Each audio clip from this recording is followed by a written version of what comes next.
At ayan pala ang pangyayari kagabi guys. So yan, Daddy Jepo nyo na stranded sila sa ulan. So mamaya ako na ikukwento sa inyo guys, pantabay ng aking vlog. So ayan, malungkot na music, pasok muna!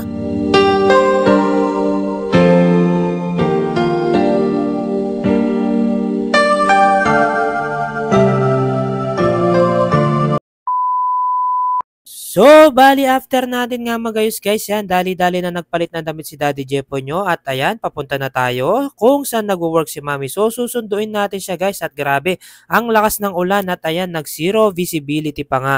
Pero Daddy Jepo nyo, hindi nangangamba kasi nga nakasasakyan naman tayo at ayan, tuwan-tuwa pa ako. Kasi nanay ko talaga yung sarili ko sa mga ganitong sitwasyon. At fast break na lang guys, buti na lang at nandito na tayo kung saan nagwo-work si Mami. Yan, thank you Lord for the guidance. At dahil alam namin may stranded kami, eto na nga, nagkaayaan na lang kumain na muna kami kasi nga grabe guys, sobrang traffic na sa daan. So ayan guys, nagkaayaan na lang muna kaming kumain dito at ayan si Mrs. ko nahihiya pa pero gutom na yan. At eto na nga, Daddy Jepo nyo magre-ready na.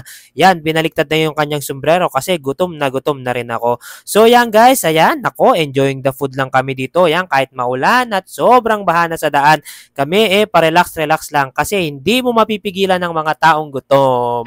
So yan, Daddy Jepo nyo, enjoying the food. Kain na po tayo. Yan, grabe. Kahit malakas yung ulan, nakakagutom talaga. Ito yung mga point na masarap kumain, guys. So yan, we are enjoying the food kasi alam namin mamaya magtatagal kami sa traffic. So after nun, guys, ito, may pa-iced tea pa dito sa pinagkainan namin. Grabe, ang sarap, guys. Thank you Lord. So after nun, guys, yan, masaya na si Mrs. ko. At siya ay sumasali na sa video at ayun, busog na kami. Thank you Lord. At eto na nga, guys, ito na yung pinakamatindi. Yan, we are stranded na yan. Sobrang traffic. Nako, grabe talaga. Kasi nga ilubog na yung side ng daan guys. At eto, Daddy Jepo nyo, nako, inaantok na. Sobrang busog na kasi.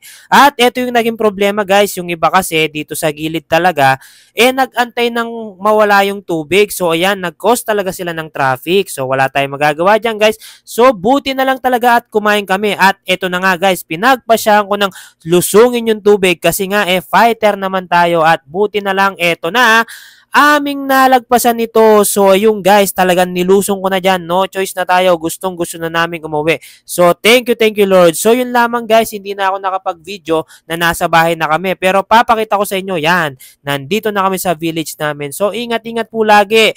Basta lagi lang po kayong magdasal at walang mangyayari sa atin. So yun lamang po. Bye-bye. God bless you po.